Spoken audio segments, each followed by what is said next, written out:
Baby, you a masterpiece. God took his time on you. Always on my mind, but I'd rather have my mind on you. Beauty is defined on you. Perfectly designed on you. If you see your flaws, let this...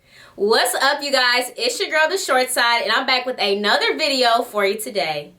So we are coming up on the end of another year, and this year has truly been one for the books, okay? There's so much that's happened in this new year, and I think a lot of people are just ready to close chapter 2020 and go right on into chapter 2021, right? So in light of the new year, I want to bring to you 5 things you can do to prepare yourself for a new year. Some of these things I do every single year. Some things I'm adding onto my list of things to do, but for the most part, I'm pretty consistent with my end of the year routine. I just wanted to share some of the end of the year things that I do, and hopefully it could be helpful to you all as well. I typically start doing this routine, in December, or maybe like the last 2 or 3 weeks of the month, because these months go by quickly, especially in this year, okay? So I typically do these within the last 2 or 3 weeks, just so that when January 1st comes, I feel like not a new person, but I feel prepared for whatever the new year will bring to me. I think that it's super important for you to prepare for the new year or have some sort of routine or ritual that you do at the end of each year, just so that you can go into the new year with a clear mind, with a clear heart, with a clean spirit, and that you really feel like you're ready to tackle a new year. I know that a lot of people are like, nothing really changed. It's just a new year. We're just going from one day to the next. And while that is true, I feel like when you're going into a new year, you should have new goals, you should have new mindsets, and you should just be ready for whatever is coming your way. Granted, there was no amount of preparation that was going to prepare us for 2020, child. There's no amount of preparation.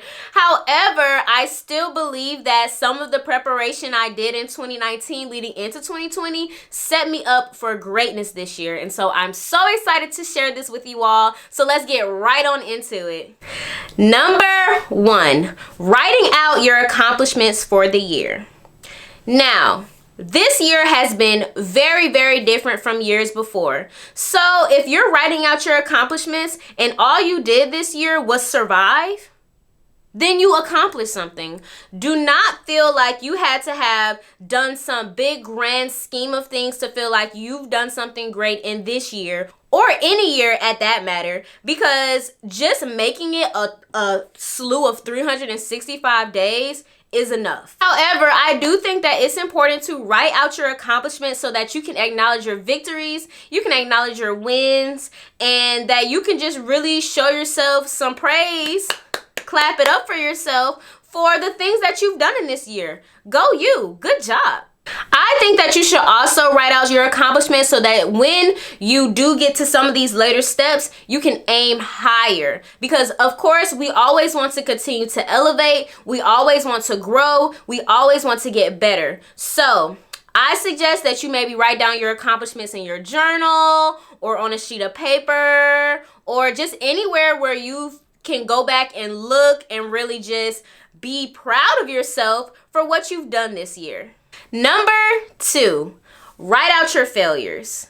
And I know it's like, why in the hell would I write what I failed at this year? You want to write out your failures because you want to know what didn't work. You want to know what didn't necessarily work out. You want to know on things you might need to tweak so that it can become an accomplishment. You want to really just figure out, okay, how can I improve it so that it won't be considered a failure in the next year, if it's something that you still even want to pursue. Please, please, please remember that failure is necessary. Failure is absolutely necessary. And it's necessary for many reasons. Failures can be seen as lessons. And personally, don't think I haven't taken any L's in 2020. I've taken L's in 2020, but I think with acknowledging an L, I can hold my L and I can learn from it and I can move past it. So definitely write out things that you didn't necessarily like or things that, you consider to have not, been successful.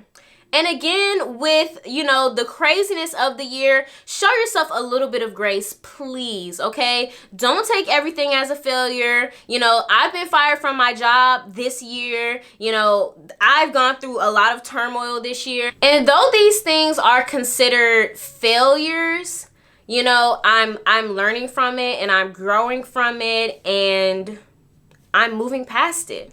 I honestly feel that sometimes your failures can be a bigger learning curve than your accomplishments. So don't be afraid to write those things down, and don't be afraid to reflect on what you feel like you can do better in the new year. I know that certain circumstances has caused plenty of unforeseen failures this year for a lot of people. So again, please show yourself some grace. Don't beat yourself up from your lack of accomplishments or from your long list of failures, because I feel like they both coincide, okay? It's kind of a yin and yang for me.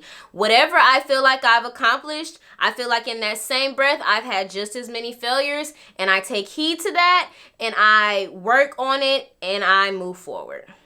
Number 3, set some new goals for the year. This is my favorite one, because setting goals, I have learned, has been amazing for me. I don't know why I wasn't setting goals before. Literally in 2019, I made a list of some of the things that I wanted to accomplish, and just looking back at that list, maybe I looked back at it in maybe like September, I was like, wow, I'm really out here doing stuff that I wrote down months ago. So this is your time to write down those big, huge goals so that they can become smaller goals so that you can accomplish it by the end of the year. For example, starting a business, saving X amount of money, working on yourself, self-discovery. Like, these are all huge goals that you can split up into little months. Like, you can split up month by month to work on to accomplish that big goal for yourself. And I would suggest splitting your goals up into categories. So say personal, financial, work, your love life, or whatever the case may be. I would split those goals up, give them specific categories so that you can know which areas that you want to work on in the new year more, and which ones, you want to maintain, right? And once you get to the end of another year and you look back at some of the goals that you set for yourself at the beginning of the year, you will be so amazed at how much you've accomplished just from one simple step, which is writing it down, putting it on paper, taking your thoughts to paper, and making it happen. Number 4, and I feel like this is one that most people do or most people can relate to, but I could be wrong. Y'all, deep clean. Like everything. Clean your house, clean your car, clean your closet, clean your computer. Like, clean it all. Declutter everything. Stuff that you're not going to use, stuff that you are going to use, organize it, put it in a place where you can find it. Like, clean it up. Cleanliness is next to godliness, next to holiness, okay? And you don't want to go into a new year. So like, say you go out before 2020 is over and you come home and your space is a mess. Come on, you're gonna start the new year off like that? Like, come on. Clean up your space, organize it, get yourself together, because I promise you, you will feel so much better knowing that everything has a place before going into a new chapter. Wash your clothes, wash your sheets, wash your curtains. Like when I tell y'all deep clean, okay? You will feel so much better that you did this step. Don't skip this step. Don't skip this step. Because you will feel so good that you did that. You will wake up January 1st, 2021. Wow. My room is so clean. Wow, my laptop is so organized. Like, for real, please don't skip this step. So the 5th and final step to preparing for the new year is to reflect and pray and show gratitude to whomever you worship. I am a Christian, and I use this time of year to really pray and show gratitude and thank him for his grace, thank him for his mercy. Thank him for getting me through another 365 days. Because, like, let's face it, we've lost a lot of people in 2020. And we lose a lot of people yearly. And God, or whomever you believe in, has given you the grace to still have you on this earth. You're still here with us, and that is for a reason, and you have to thank God for that, honestly. You know, some people have prayer journals, some people go to church going into the new year. Some people just have a moment in their room like I do, like just, you know, get down on your knees, or however, you know, you pray or worship your whomever you worship, and just be thankful, be grateful.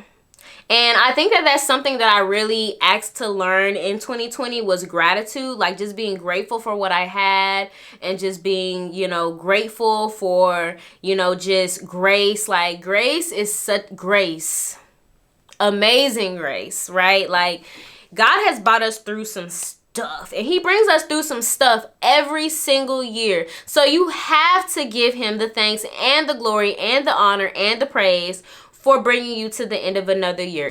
So I know this year has been rough.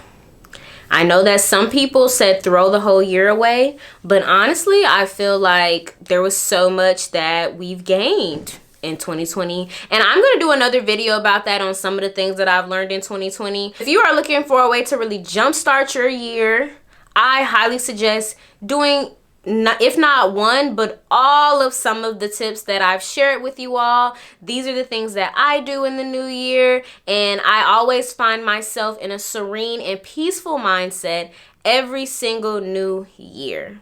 And I hope that these tips can do the same for you. I do want to know, what are some of the things that you do to prepare yourself for the new year? I would love to know. Please leave a comment below so that we can have a conversation about it. So thank you all so much for tuning into my channel. Please be sure to like, comment, subscribe, and share. I know that some of you are watching my videos and you're not subscribed, and I'm almost like offended. I'm happy that you're watching, but I'm offended that you haven't clicked the subscribe button yet. Like, what's going on? What's tea? Please also don't forget to follow me on all social media platforms and check out my blog for more cool content. I have a lot of cool stuff coming up soon. See you all next time. Bye.